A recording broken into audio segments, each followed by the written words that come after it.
The 7:30 on Label TV, your Pan-African channel. Ladies and gentlemen, good evening and welcome. These are the major headlines in the newscast. The United Nations 31 abuse cases filed in 3 months against UN staff. Not all the allegations have been verified and some are in preliminary assessment phase. In Benin, the unions in the health sector and the government reached an agreement that should end the 2-month strike that paralyzed the health system of the country. Once more, welcome to the 7:30 on Label TV, your Pan-African channel. We open as the Zambian President Edgar Lungu has warned Constitutional Court judges not to stop him from running another term in office, drawing a rebuke from a third legal body. Listen to the details. According to the Zambian Daily Mail and Times of Zambia, Lungu told supporters that the judges could plunge the Southern African country into chaos if they made any adventurous rulings.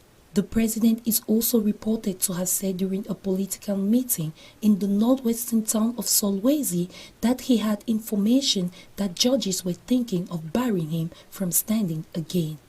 His allies of the Patriotic Front Party have asked the Supreme Court to confirm that he will be eligible to stand again in presidential elections scheduled for 2021.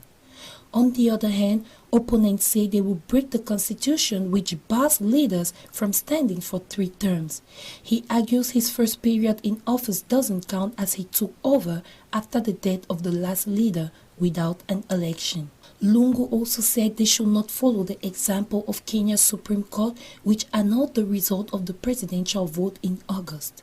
There was no immediate comment from Zambia's Supreme Court, which is due to meet to consider the election case on November 16. The Law Association of Zambia asked Lungu on Friday to withdraw his warning, saying it serves to undermine the authority of the judiciary and erode public confidence in the institution. To this, there was no immediate response from the presidency. Remember, Lungu invoked emergency powers on July 5th to deal with acts of sabotage by his political opponents. The state of emergency expired on October 11th. Next, and this time in brief and images, Zimbabwean President Robert Mugabe is set to appoint a woman deputy after a special ruling party congress next month. The First Lady said on Saturday and added that there was nothing wrong if her husband appointed her to the post.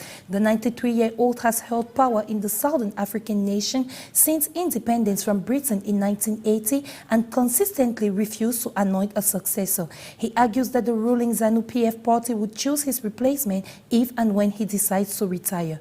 Grace Mugabe told a ZANU-PF rally in the second city of Bulawayo that the party would amend its constitution this month and the changes will be adopted at the special December Congress to ensure that one of Mugabe's 2 deputies will be a woman. Next in this newscast, Liberia's Apex Court has reserved ruling on the poll challenge for Monday after listening to submissions by presidential aspirant and leader of the Liberty Party, Charles Bromskine. Listen to the story. Bromskine, who finished 3rd in the October 10 poll, petitioned the court alleging fraud in the conduct of the poll, and his party said widespread fraud had marred the outcome of the process. The court earlier this week ordered the National Electoral Commission (NEC) to halt preparations for a poll runoff scheduled for November 7. The NEC stated that it will respect the decision of the court, adding that its preparation had been affected by the ruling. The elections body had slated a runoff between former football star George Weah and incumbent Vice President Joseph Nyuma Boakai. Monday's ruling will therefore largely determine whether the runoff will be held. Already, the African Union and regional political bloc ECOWAS have begun mediation efforts to forestall any crisis in the West African country. Winner of the poll will replace Africa's first democratically elected female president, Ellen Johnson Sirleaf, who has been in charge since 2006. As announced in the headlines, the unions in the health sector and the government reached an agreement that should end the 2-month strike that paralyzed the health system of Benin. Listen to the details. Since August, the public hospitals have been paralyzed by a strike, notably against the privatization projects of the President Patrice Talon, who engaged the country in the path of liberal reforms to try to face the slowdown of the economy consequent of the recession in neighboring Nigeria. The strike, which would have caused the death of several patients, was the object of sharp criticisms, further sharpened by the publicized case of a pregnant woman who had been forced to give birth on the floor. An agreement was signed late on the evening of Friday between the two parties, according to which President Talon agreed to release an amount of nearly 2.5 billion CFA francs to meet the demands of the strikers, who demanded the improvement of wage conditions in the health sector. Patrice Talon, a former businessman who made his fortune in cotton, was elected president of Benin in April 2016 in a country known for being an example of democratic stability in the region. But its liberal orientation raises serious concerns and growing social discontent, particularly in the public sector, struck by several strike movements. Also, prior to the headlines, 31 new cases alleging sexual abuse or exploitation by United Nations personnel, nearly half of which involved the UN Refugee Agency, were filed between July and September for events stretching back at least 3 years. Listen to the story. Not all of the allegations have been verified and some are in preliminary assessment phase, according to UN spokesman Stéphane Dujarric in a press briefing. During the 3-month period, 14 investigations have been launched and 1 case has been proven. Of the 31 cases, 12 involve military personnel from peacekeeping operations, including those in Central African Republic and Mali. Also, the majority of the civilian staff cases, 15, involve the Office of the United Nations High Commissioner for Refugees, in short, UNHCR. On the other hand, 3 cases involve the International Organization for Migration, IOM, and 1, the United Nations Children Fund, UNICEF.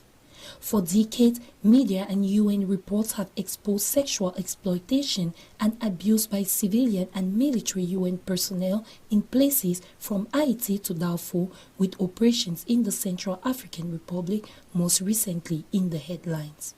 The new type of data collection that began in January, Dujarric said, is part of a UN initiative to increase transparency with regards to allegations of sexual exploitation and abuse. The UN has deployed victim rights advocates in the Central African Republic, South Sudan, Democratic Republic of Congo, and Haiti. 10 of the cases involve sexual abuse and 19 sexual exploitation, with the remaining 2 unknown. A note of justice in this newscast: sentenced to 3 years in prison, suspended for fraudulently building a considerable heritage in France, the Vice President of the Equatorial Guinea, Théodorine Obiang, appealed was learned Friday from his lawyer. The details in the story. The son of Equatorial Guinean President Teodoro Obiang Mambazogo was sentenced on the 27th October by the Paris Criminal Court to 3 years suspended sentence and a 30 million euros suspended fine following the first trial of badly acquired goods before the French courts. The court also ordered the confiscation of all property seized, including a sumptuous mansion Avenue Foch in Paris. Théodorine Obiang did not show up at his trial. At the announcement of the judgment, his defense denounced a militant decision and promised to examine all possible remedies. The investigation, initiated after complaints by the Sherpa and Transparency International associations, revealed the extent of Théodorine Obiang's legacy. Objects of art, luxury cars, and this 101-room private mansion with hammam and disco decorated with marble and fitted with gold-plated taps. A way of life far removed from the daily life of his small oil country of the Gulf of Guinea, where more than half of the inhabitants live below the poverty line. Théodorine Obiang, 48, having constantly challenged the legitimacy of the French justice, the court had recalled that he was competent because he was found the offense of money laundering committed in France by the accused in his personal interest and not facts committed in Equatorial Guinea in the performance of his duties. French justice is also investigating the heritages built in France by relatives of Denis Sassou Nguesso of Congo, the late Omar Bongo of Gabon, or deposed Central African President François Bozizé. From Equatorial Guinea to Senegal, the online shopping startup has signed an exclusive partnership agreement for the online sale and delivery of Auchan products. A common website should be posted soon. Watch this story on Archive Images. As of November 6th, Auchan customers in Senegal will be able to order their items online and be delivered by Afrimarket services. The online shopping startup specialized in Africa and the supermarket giant have signed an exclusive distribution agreement on the internet covering 1,500 food references. Created in 2013, the young company is now present in Ivory Coast, Senegal, Cameroon, Benin, and since this summer in Mali. It targets both local customers who can pay in cash at the time of delivery and members of the diaspora who wish to deliver products to their families in the country. For this clientele, the service offers online payment by credit card or PayPal at the time of order. The president of Afrimarket wishes for the moment to remain discreet on the turnover of the young company, which received in 2015 the support of Orange and ensures that it is still in a growth phase. For its part, Auchan is still deploying an offensive strategy in Senegal, where it has been present since 2014. Remember, in September, the Senegalese subsidiary of the distributor has bought the Lebanese businessman Abdel Attie the 9 supermarkets of the competing brand Citadia, bringing to 22 the number of its stores. The Senegalese wedding of Afrimarket and Auchan will be concretized by a common site whose implementation must be accompanied by a vast promotional campaign. Talking about innovation on the African continent and still in the economic zone, we talk in brief and images. This time, Ivory Coast on Thursday, November 2nd, 2017, started producing power at 275 megawatt hydroelectric plant that will boost the country's electricity output by more than 10%. The world's top cocoa grower has emerged from a decade-long political crisis to become Africa's fastest growing economy, but that growth has strained power supplies. The new plant near the southwestern city of Sudbury was financed by a $500 million low-interest loan from China's Export-Import Bank and built China's state-owned hydropower engineering firm Sino-Hydro Corp. We now talk about sport news. In this newscast, Morocco's Wydad Casablanca won the second African Champions League in their history on Saturday by dominating Egypt's Al Ahly 1-0 in the return leg 25 years after their first continental title in 1992. This is the story.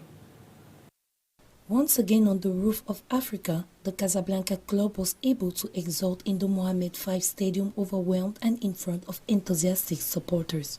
Walid El Khalti scored the only goal of the game, while all Morocco expected the C1 of Africa since 1999, when Raja Casablanca, the rival of Wydad, had won.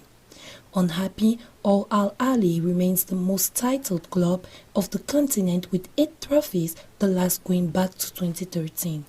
More experienced at this level, the Egyptians have been the most dangerous entry, multiplying the offensive actions. Trailing behind, Wydad changed, then missed passes and disastrous releases. Driven by the fervor of his supporters, Casablanca managed to gradually enter his match. Without the cross that repelled a deflected striker Abdeladine Cardouf, the locals could even make the difference earlier. While Wydad relied on counter-attacks, Al Ahly had no choice but to try again to regain control to force the decision, but the score was not going to change. To the delight of the 45,800 happy local spectators, who had stormed the ticket office on Wednesday morning. This coronation rewards a reigning Moroccan champion who has been able to rise in power over the competition after having already eliminated in the quarter the Mamelodi Sundowns, the outgoing South African champions, then the USM Alger in the semi-finals.